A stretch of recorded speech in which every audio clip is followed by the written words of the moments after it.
खेड आणि विन्हेरे दिवाणखवटी रेल्वे परिसरामध्ये दरड कोसळल्यानं कोकण रेल्वे ठप्प झाली। कोकणामध्ये येणाऱ्या आणि जाणाऱ्या गाड्या गेल्या 21 तासांपासून रखडलेल्या आहेत, तर काही एक्सप्रेस रद्द करण्यात आलेल्या आहेत। काल संध्याकाळी 5च्या सुमाराला दरड कोसळल्यानं या मार्गावरील सर्व एक्सप्रेस गाड्या रखडल्यात आणि त्यामुळे हजारो प्रवाशांचा खोळंबा झालाय। दरम्यान दरड हटवण्याचं काम अंतिम टप्प्यात आहे। मोठ्या प्रमाणात ट्रॅकवर असलेली माती हटवण्यात आलेली असून सध्या ट्रॅकच्या बाजूला असलेली माती पाडण्याला प्राधान्य दिलं जात आहे।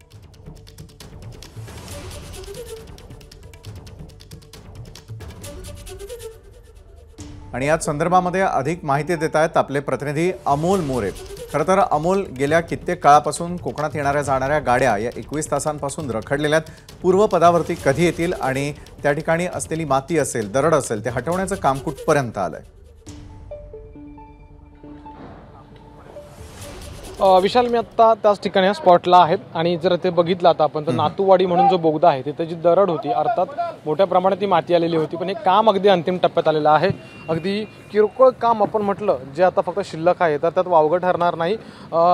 यांच्या डिपार्टमेंटचे जे अभियंता आहेत किंवा प्रमुख आहेत, डिरेक्टर त्यांना ते म्हणतात, वर्क्स डिरेक्टर असं त्यांचं म्हणणं आहे या रेल्वे इंजिनियर्सचं, ते या ठिकाणी आलेत हेगडे म्हणून आणि ते या ठिकाणावरून संपूर्ण आढावा घेत आहेत। आणि असं कळतंय की पुढच्या साधारणपणे पाऊण तास ते 1 तासाभरामध्ये पहिली ट्रेन जी आहे ती मुंबईच्या दिशेनं अर्थात पनवेलच्या दिशेनं या ट्रॅकवरून रवाना होईल।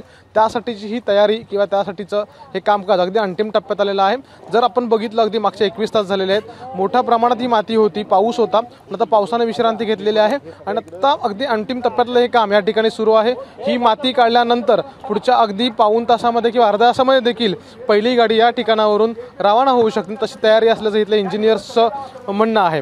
विशाल, नक्कीच धन्यवाद अमोल, आपण दिलेल्या या सविस्तर माहितीसाठी। तर अमोल यांनी दिलेल्या माहितीनुसार पुढच्या तासाभरामध्ये कदाचित कोकण रेल्वे पूर्वपदावरती येण्याची शक्यता आहे। नमस्कार। मन शुद्ध तुझं ही वेगळ्याच प्रकारची मालिका तुम्हा सगळ्यांना खूप आवडली होती। याचा दुसरा सीझन कधी येणार अशी विचारणा झाली। प्रतीक्षा संपली आहे मित्रांनो, येतोय मन शुद्ध तुझंचा दुसरा सीझन। होई मन शुद्ध